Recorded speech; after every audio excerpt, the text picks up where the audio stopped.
متحف الموسيقى البلجيكي أسس هذا المتحف عام 1877 ميلادية، وهو يعد من بين أشهر متاحف الآلات الموسيقية في العالم. حوالي 8000 آلة موسيقية تشكل كنز هذا المتحف، منها من يعود تاريخها إلى عصر ما قبل مولد المسيح عليه السلام، مرورا بعهد النهضة الأوروبية التي منحت للفن أهمية خاصة.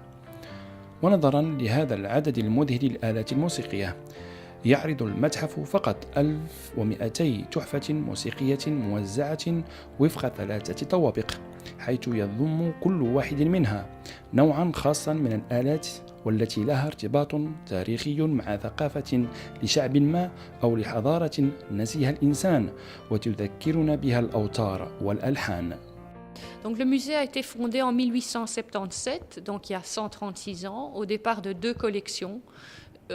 L'une avait été offerte au roi Léopold II par un Raja indien, le Raja Tagore, et l'autre était la collection d'un musicologue très fameux qui avait été acheté à sa mort par l'État belge, François-Joseph Fétis. Et ces 2 collections ont formé le noyau de la collection actuelle qui compte très exactement 9648 pièces. Donc c'est une des collections les plus importantes au monde.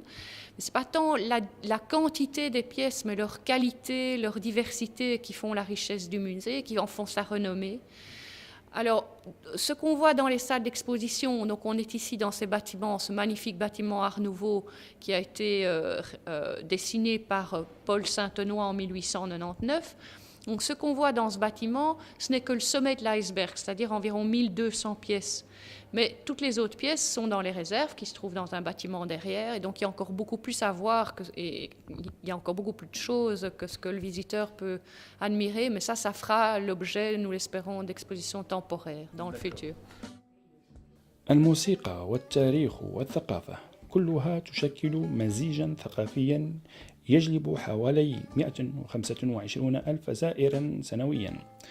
إذن هو عالم للألحان، ومن كل حضارة آلة، ومن كل آلة موسيقية لحن، ومن كل لحن حكاية تروي علاقة الإنسان بالموسيقى.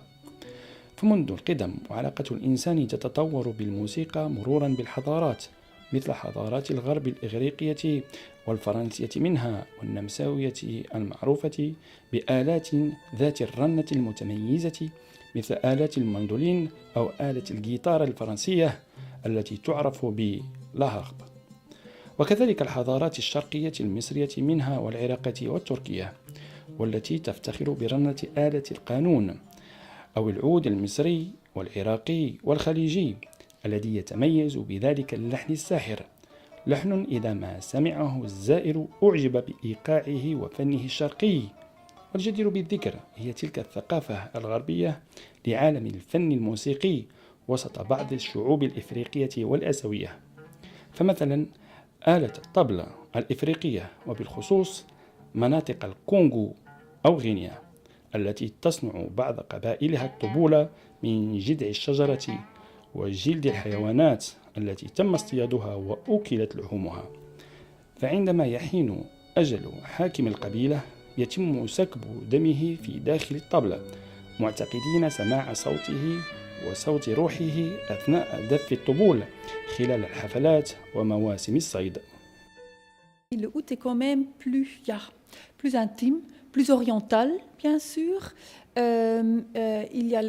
Ça dépend aussi de matière des cordes, bien sûr. Quand la guitare a des cordes métalliques, le son est complètement différent, n'est pas oriental du tout. Le oud, c'est un son très doux, un peu comme le luth de chez nous, le luth médiéval, qui est sans doute un des successeurs de ce oud arabe.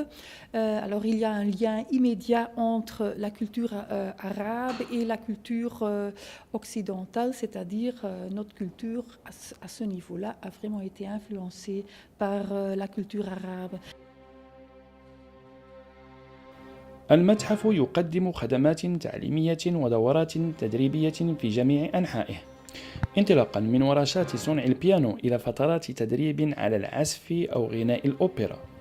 كبارا وصغار يشاركون معا لاكتشاف فن الموسيقى الغربية والشرقية، من مصر القديمة إلى عهد إعادة دساتير الفنون العتيقة من القرن ال19، حيث تختلف الأذواق والأساليب الموسيقية بين الطبقات الأرستقراطية والبرجوازية في أوروبا.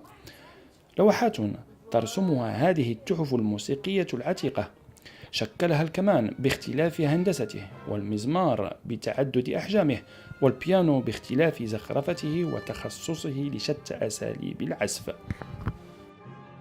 Claro, es una combinación de lo que es la música árabe con la música occidental. En España, sur de España, llegan los árabes, están europeos, latinos, y se crea esa música con mucho sabor.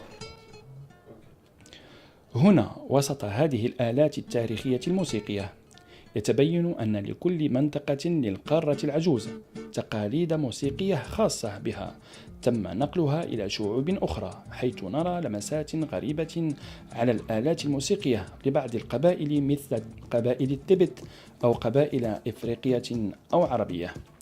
هنا في قلب بروكسل عاصمة القارة العجوز يتجه عاشق الموسيقى إلى متحف آلات الموسيقية لتعلم العزف ودراسة تاريخ آلته المفضلة، ليحكي لها موهبته ثم يطلب منها أن تخرج له سحرها الموسيقي الرنان.